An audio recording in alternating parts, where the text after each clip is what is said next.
నా మనసు ఎలా ఆలోచిస్తుంది? ప్రేమతో ఉందా? కరుణతో ఉందా? ఎదుటివాడిని అర్థం చేసుకునేటువంటి స్థితి ఉందా నా మనసుకి అని నీ మనసు నువ్వు గుర్తించుకునే స్థితిలో ఉన్నావు కాబట్టే నీ జీవిత విధానాలు అలా ఉన్నాయి. ఎప్పుడైతే నీ మనసు నువ్వు గుర్తిస్తావో అని ఏం పొద్దున కళ్ళు తెరిచిన కానించి నిద్రపోయేంత వరకు నీ మనసు ఏమి తీసుకొస్తుందో కళ్ళ ద్వారా, ఏమి వింటుందో చెవుల ద్వారా, ఏది తింటుందో నాలుక ద్వారా, నోటి ద్వారా, ఏది మాట్లాడుతుందో, అది ఎలాంటి కర్మ చేస్తుందో నీకు తెలుసా?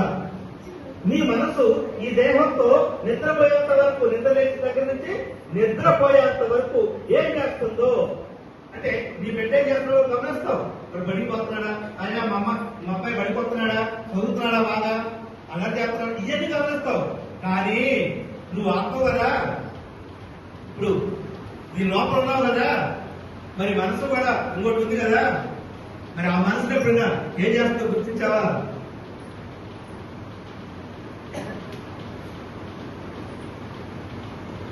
అందరూ పెంచి గొప్పవాడు చేద్దాం అనుకుంటావు, కానీ నిన్ను గొప్పవాడు ఎందుకు చేస్తావు అనుకోవు.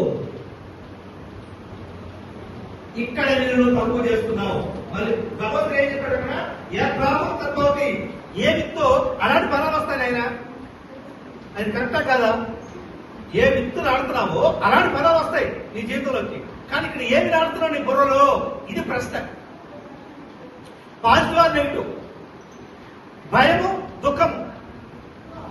నా జీవితం బాగలేదండి, తదాస్తు అంతా విషయం. నువ్వు ఎవరన్నా కానీ నా దగ్గర 100 రూపాయలు ఉంటుంది, ఒక కొట్లోకి వెళ్ళాను, ఈ మంతకి ఏది అడిగితే అది వస్తుందో అది ఇస్తాడా? ఈడ